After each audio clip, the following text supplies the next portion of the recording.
Hello दोस्तों, आज हम पढ़ने वाले हैं हिंदी व्याकरण का एक बहुत ही इम्पोर्टेंट चैप्टर प्रत्यय।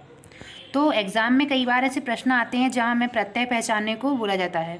तो आइए हम देखते हैं प्रत्यय कि प्रत्यय क्या है। ठीक है, तो भाई देखिए, जो शब्दांश शब्दों के अंत में जुड़कर उनके अर्थ में विशेषता या परिवर्तन लाते हैं प्रत्यय कहलाते हैं। ठीक है, तो क्या कर रहे हैं, ये क्या कर रहे हैं, बाद में जुड़ रहे हैं। ठीक है, तो बाद में जुड़ने वाले क्या कहलाते हैं, प्रत्यय कहलाते हैं। ठीक है, तो आप ध्यान रखिए कि प्रत्यय जब भी आए तो वो पीछे जुड़ेंगे, और अगर उपसर्ग की बात होती है वो आगे जुड़ते हैं। ठीक है, तो यहाँ प्रत्यय की बात हो रही तो हम ध्यान रखेंगे प्रत्यय हमेशा शब्द के अंत में अर्थात पीछे जुड़ते हैं।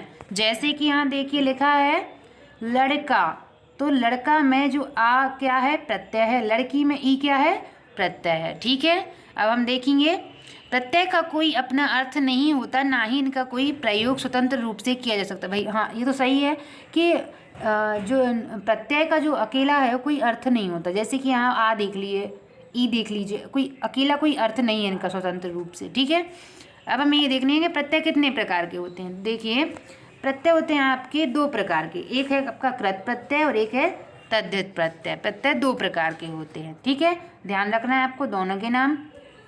ठीक है, चलिए आइए देखते हैं कृत प्रत्यय। वे प्रत्यय जो क्रिया के मूल रूप यानी धातु में जोड़े जाते हैं कृत प्रत्यय कहलाते हैं। क्रिया के मूल रूप, अब ये क्रिया का मूल रूप क्या है, तो भाई क्रिया तो आप सभी लोग जानते होंगे, उठना बैठना खाना पीना रोना धोना सोना, ये सब क्या है, आपकी क्रिया है। ठीक है, अब बस आप एक काम कीजिए, इस क्रिया से ना को हटा दीजिए। जैसे कि लिखना लिखा है, लिखना में आप यदि ना हटा देते हैं तो क्या बन जाएगा, लिख बन जाएगा। ठीक है, लिखना में आप इस ना को हटा दीजिए तो ये लिख बन गया, और यही क्या है, क्रिया का मूल रूप है। ठीक है, समझ गए आप, तो ये क्या कहलाता है, क्रिया का मूल रूप कहलाता है। ठीक है, अब कृत प्रत्यय से बने शब्द कृदंत शब्द कहलाते हैं। इसके बाद जो शब्द बनते हैं वो क्या कहलाते हैं, कृदंत शब्द कहलाते हैं। चलिए देखते हैं कैसे।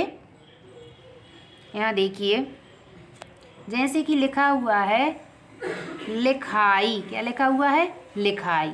ठीक है, तो इसकी जो आप इसका जो क्रिया होगी तो क्या होगी, लिखना, और ना हटा दीजिए तो मूल धातु क्या हो जाएगी, लिख हो जाएगी ना, आपकी मूल धातु क्या हो जाएगी, लिख। अब इसमें आप आई प्रत्यय जोड़िए प्लस आई तो क्या हो गया, लिखाई, लिखाई हो गया ना। अब यहाँ पे देख लीजिए कि यहाँ जो मूल धातु के साथ जो भी प्रत्यय जुड़ता है वो आपका कृत प्रत्यय में आता है।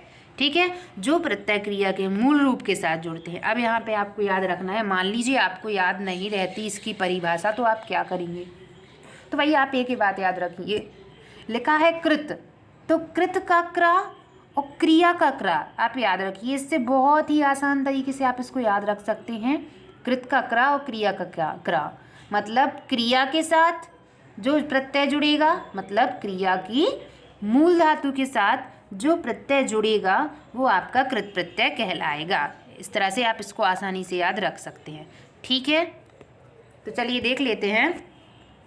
आगे लिखा है पढ़ सी धो छा। देखिए, ये आपके मूल शब्द हैं, इसमें आप ना लगा के देख लीजिए। जैसे पढ़ लिखा है तो लगा के देख लीजिए, पढ़ना, ना लगाएंगे तो क्रिया बन जाएगी। ठीक है, तो ये आपके शब्द हैं, मूल शब्द, और इसमें आप प्रत्यय लगाइए जरा। पढ़ प्लस आई तो क्या हो जाएगा, पढ़ाई हो जाएगा। ठीक है, अच्छा अभी की बात यहाँ पे ध्यान रखना है कि ये जो पढ़ाई है वो आपका कृदंत शब्द है और जो आई है वो कृत प्रत्यय है। ठीक है, जैसे कि यहाँ लिखा हुआ है लिख है मूल धातु, आई है कृत प्रत्यय और लिखाई क्या है, कृदंत शब्द है। ठीक है, अगर आपसे पूरा शब्द पूछा जाए कि ये क्या है तो ये क्या है, आपका कृदंत शब्द है। समझ गए आप, चलिए आगे बढ़ते हैं। यहाँ देख लीजिए, लिख के जो लिखाई है इसके बारे में कुछ बताया गया है। जैसे कि 3 शब्द लिए गए हैं, लिखाई, लिखावट और लेखक। ठीक है, इन तीनों की जो मूल धातु है वो आपकी लिख है। ठीक है, अगर आप लिख में आई जोड़ते हैं तो लिखाई बनता है, अगर आप लिख में आवट जोड़ते हैं तो लिखावट बनता है, और अगर आप लिख में अक जोड़ते हैं तो क्या बनता है, लेखक बनता है। चलिए देखिए, जैसे ही हमने आई जोड़ा लिख में तो बन गया लिखाई, जिसमें आई क्या है, कृत प्रत्यय है।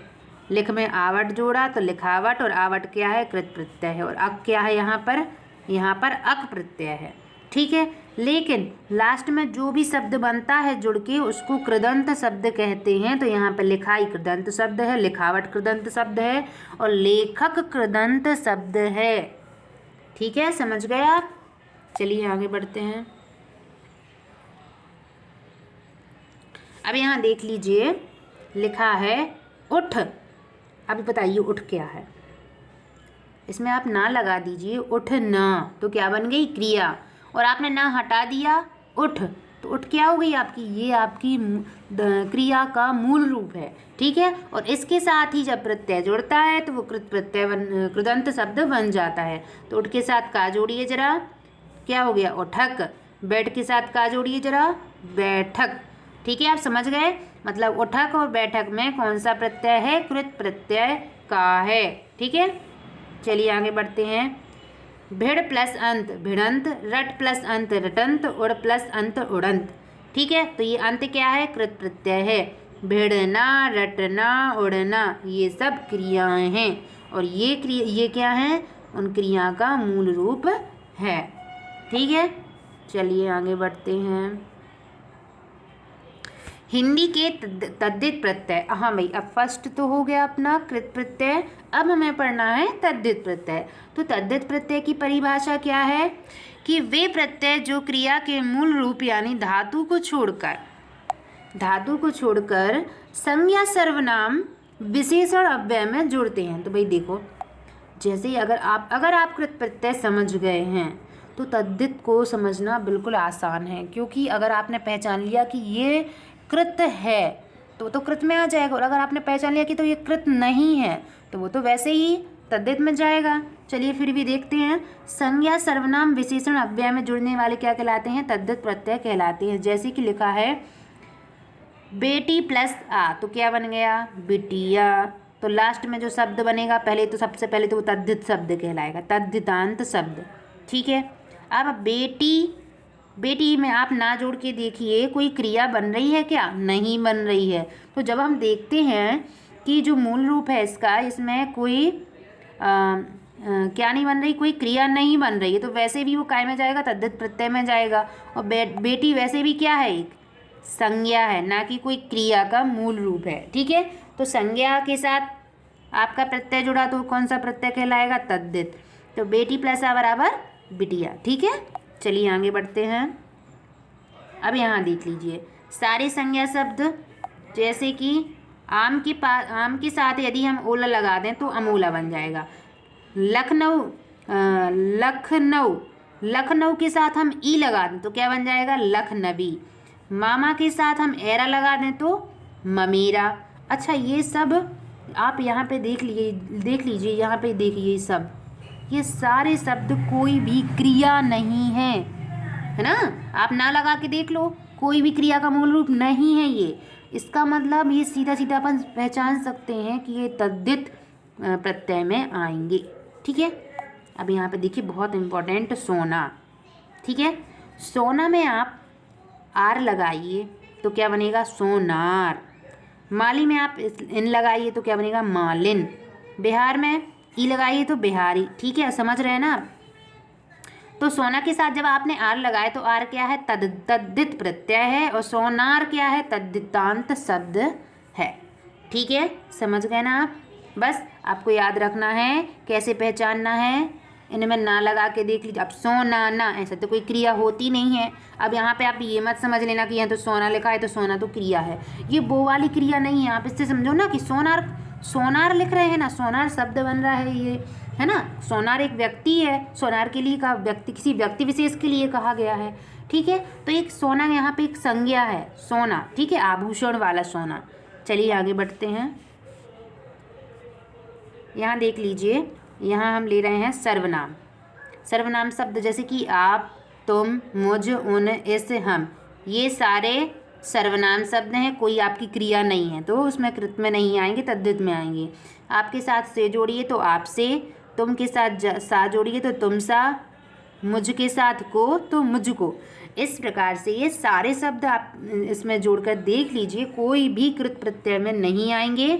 आपको याद बस एक ही चीज़ रखना है, क्रा से क्रिया, क्रा से कृत।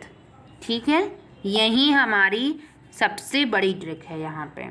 विशेषण के साथ और देख लीजिए, मीठा के साथ आप आई जोड़ेंगे तो मिठाई बनेगा, 5 के साथ वा जोड़ेंगे तो पाँचवा बनेगा, काला के साथ ता जोड़ेंगे तो कलूटा बनेगा, अच्छा के साथ आई जोड़ेंगे तो अच्छाई, गर्मी, अधेला। ठीक है, इस प्रकार से ये जो सारे प्रत्यय हैं वो तद्धित प्रत्यय हैं, ये सारे शब्द तद्धितांत शब्द हैं, ये कोई भी क्रिया नहीं है। ठीक है, सारे विशेषण हैं, इसलिए सारे तद्धित प्रत्यय के अंतर्गत आएंगे।